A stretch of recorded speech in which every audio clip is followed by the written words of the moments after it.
Washington, D.C., power flows through information. But what happens when the most sensitive military intelligence in the world ends up on the wrong phone? In the halls of power, a national security advisor makes a fatal miscalculation. On the other side of the world, a special forces team walks into a perfectly orchestrated trap. When the dust settles, 4 American soldiers are dead, 3 more captured. And the most catastrophic intelligence breach in modern history is just beginning to unravel. Signal Lost, a 6-part podcast thriller about betrayal, courage, and the devastating consequences of a world where even our most guarded communications are never truly secure. When everyone is listening, nowhere is safe. Signal Lost. Available wherever you get your podcasts. It is the world's most secretive election. When a pope dies, ancient traditions begin. A silver hammer, a destroyed ring, over 100 cardinals locked away from the world, choosing the next leader of 1 billion faithful. White Smoke. The path to a new pope, from Calaroga Shark Media, wherever you get your podcasts.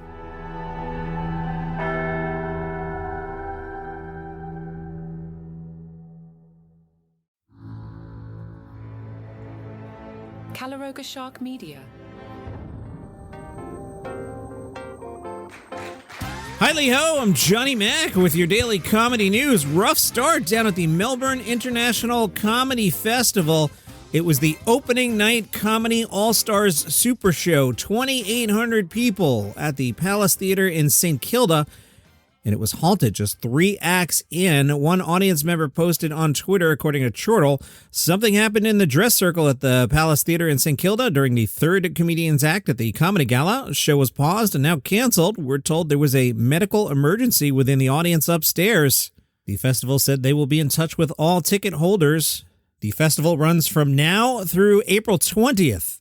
Over 1,000 performers, 130 international acts, and 690 shows, 182 stages, 133 venues.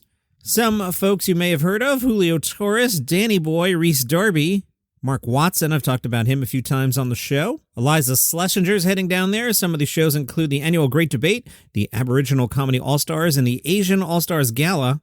I'll start to pick away at that a little bit next week. Part of that is because this weekend, both Saturday and Sunday, I'm going to focus on Mitch Hedberg. Mitch Hedberg passed away March 30th, 2005, and I'm a big fan of Mitch, so with the 20th anniversary, we'll talk about Mitch this weekend. So the net effect of that from putting together a show is some stuff that might normally go to the weekend is getting pulled up into Thursday and Friday, and some other stuff into Monday and Tuesday. But we have a month for me to play random Aussie comedians that you might not know. One name you do know is Colin Jost. The folks at the Cornell Sun caught his show. He told the Cornell students, "It's great to be at Cornell. Isn't it so great if someone's like, where do you go to school?" And you're like, Ithaca, and then you don't have to be like Ithaca College. That got a good laugh from the hometown crowd. Joe said, "I'd like to tell you something inspiring for all the people majoring in hotel administration. My aunt came here to study hotels, and now she stays in hotels." The Atlantic had a lengthy piece about married comedians, and we learned about the Krieshcers, who have 2 rules when it comes to jokes about Mrs. Leanne Krieshcer. One is Bert can talk about her as long as it's not mean, and he can talk about Leanne as long as it's really funny. Bert says she's yet to veto a joke. Sometimes she eggs him on. One time Leanne farted during sex and said, "You're going to talk about this on stage, aren't you?" To which he replied, "Can I?" And she goes, "You have to. If it's happened to me, it's happened to other people." Bert says, "I did it, and it murdered." In the same piece, Jim Gaffigan suggested that comedians traveling is a release valve. Jim said, "Maybe me traveling is helpful. It's like she doesn't have to deal with me. In some ways, my stand-up is my golf." Back to Bert, he spoke to the LA Times about the evolution of comedy. They were curious, has anything changed since he started? Bert said, "Oh, F yes. You have no idea. There used to be a thing called a closer. A closer would be something you'd put at the end of your act because you were done, and then Netflix showed up, and now audiences decide your closer for you. If they were bored, they were done, and it turned out the majority of specials only got about 30 minutes of viewing." Oh, so it's not just me. Interesting. All right. Yeah, I don't make it all the way to the end of a lot of specials. Bert said, "One comic said to me, I actually can still tell my closer because no one watched the whole special, so I'm still using my closer on the road." I had this great closer about ziplining with my wife. It was in my special secret time. It's like my favorite joke of my whole set. Why would I put it at 48 minutes and have it close out my special? Why wouldn't I put it at 22 minutes? And if you're telling me you're only going to watch 30, then I put it at 22. And if you just watch my closer, this is fascinating. Bert says, we got the notes back and forth from my 2018 special, and Netflix was like, your rate of retention was through the roof. People that started your special, 95% of them watched the entire thing. And that had never happened. As somebody who looks at completion rates for all sorts of things, from podcasts to some of the radio projects I've worked on, just seeing YouTube completions, 95% is insanely high. Bert says, literally, they brought us in for a meeting. They're like, what did you do? And I said, I talked to some comics who did specials here, and no one watches their own specials. I just put my closer at 22 minutes. Literally, Netflix said to me, is it cool if we give your special to other comics? And I was like, yeah, tell them what I did. So for this special, I had a really great joke that was like that. I think it's the phone sex joke. That little chunk was really great, and it's at 4 minutes and 20 seconds. And I'm like, nice. I knew that I had closer that could go nowhere else but the end. A story about my dog that had passed away. So I was like, dude, that belongs at the end. Bert said, I think I was in Utah, and I told the story about my dog, and I saw dudes crying in the audience, and I was like, well, that was weird. And then I got so much feedback on social media. They're like, Bert's show was amazing, but that dog story, man, it killed me. Man, it was hilarious. And we just put our dog down. That kind of stuff in stand-up, some comics look to the edgiest stuff, or that stuff's going to be like clickbait for me. I look for the stuff that kind of brings us together and makes us all feel the same or equally as good about our broken parts, and I just thought it was a good bit to include in the special. Slate wrote about the Bill Burr renaissance. I don't know where I am with Bill right now. I listened to that Terry Gross interview, and I came away liking Burr less. And I'm not on like a Burr got woke kick. I don't know if it's the overexposure or maybe I'm just being exposed to more offstage Burr, but I'm not feeling it right now. Slate wrote, if you're looking for a snapshot of Bill Burr's worldview, I recommend listening to the interview for NPR's Fresh Air. That's the one I was just talking about. Slate writes, Burr's current renaissance is not the result of a pivot on his part. If anything, it's a sign of how much the popular culture has shifted around him, taking on a more populist sheen, sick of both politically correct niceties and billionaire worship. Burr's superpower as a comedian has always been his ability to concoct a frothy exasperation that, when aimed in the correct direction, can have an exfoliating effect on the mind. Somebody had the thesaurus out, continuing thesaurus-wise. The impact is most cathartic when Burr deploys that ability on the listless bourgeois. Can we speak English, please? I'm educated. I have a master's degree, so it's not like I'm uneducated, but nobody actually speaks this way. You think I'm kidding? Here, let me read verbatim from Slate. After his recent Mangione apologia picked up steam, a 2017 clip from a Burr appearance on Conan resurfaced, riffing on Nestle's attempt to privatize American groundwater. Burr, in a Mangionian turn, stop. Whether you like it or not, a lot of people in America relate to Burr's disposition. Can you imagine an American voter who holds some, shall we say, problematic views on pronoun policing or the Me Too movement, while also harboring a very material sympathy for Luigi Mangione, someone who is anti-woke, but believes the housing crisis got out of hand? Of course you can. They are legion. They crowd Facebook walls and Instagram feeds. They're invited into our living rooms for Thanksgiving and Christmas. And they're also the exact type of citizen that has been legislated out of the Democratic Party. Bill Burr is their avatar.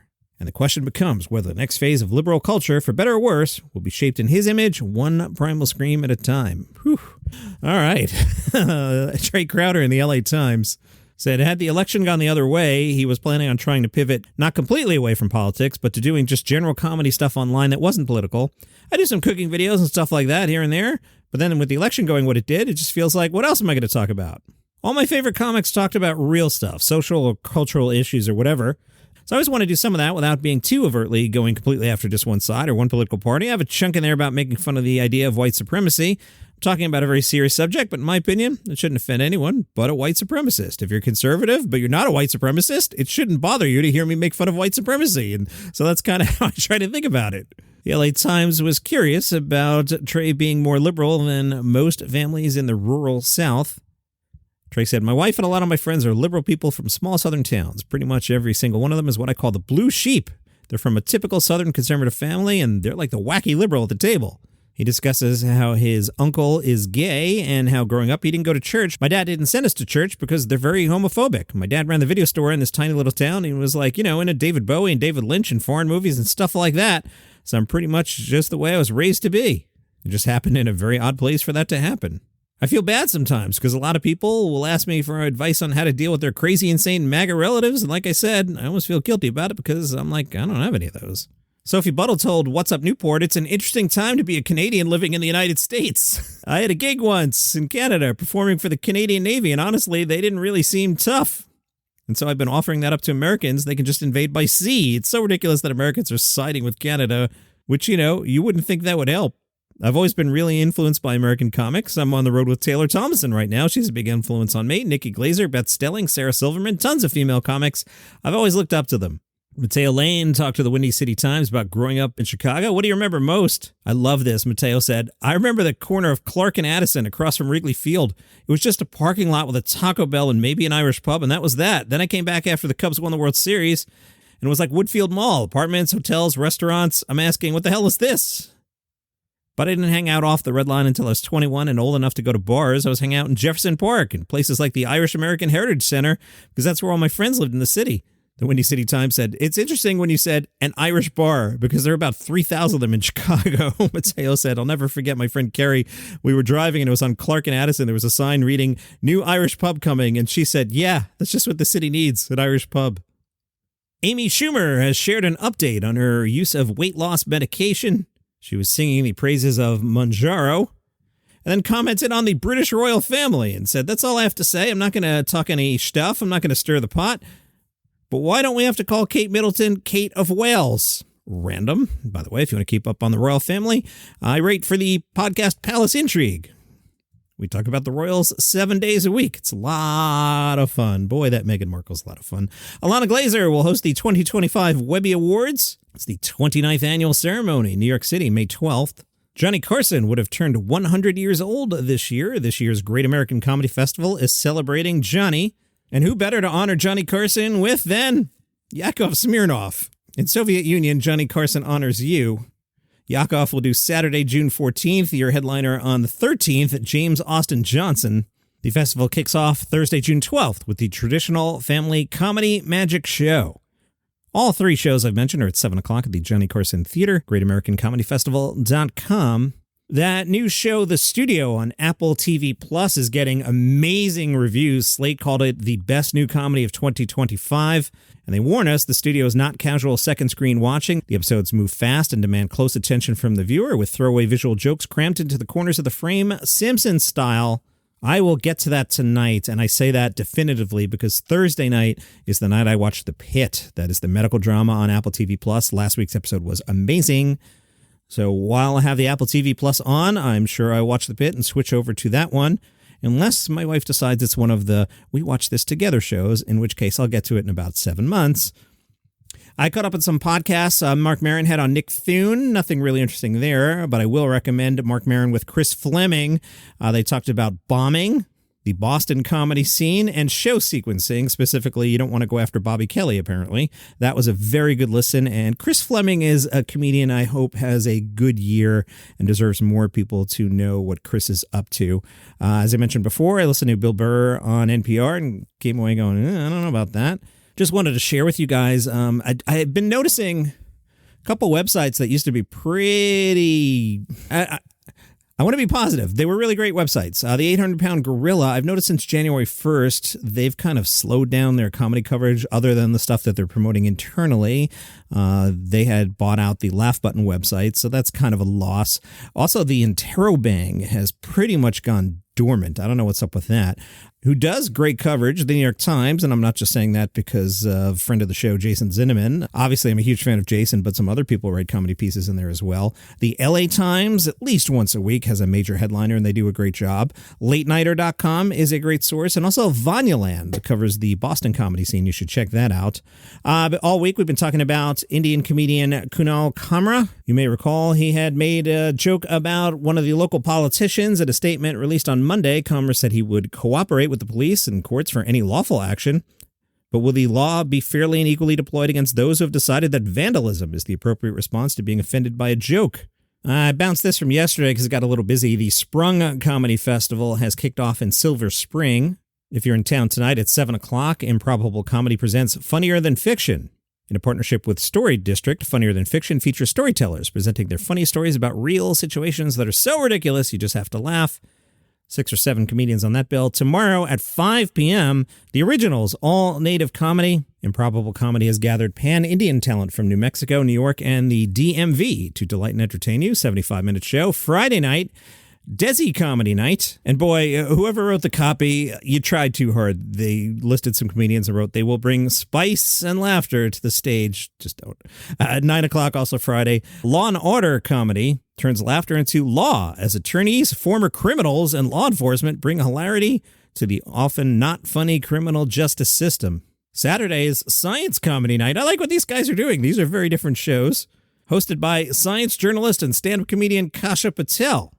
And Sunday is Comedy as a Second Language, a live interactive show featuring the stand-up comedy as immigrant and first-generation performers. Nice job there on that one. And that is your comedy news for today. If you enjoy the program, tell a friend about it. They might like it too. Don't forget this weekend doing Hedberg stuff. See you tomorrow. It is the world's most secretive election. When a pope dies, ancient traditions begin. A silver hammer, a destroyed ring, over 100 cardinals locked away from the world, choosing the next leader of 1 billion faithful. White Smoke, the path to a new pope, from Calaroga Shark Media, wherever you get your podcasts.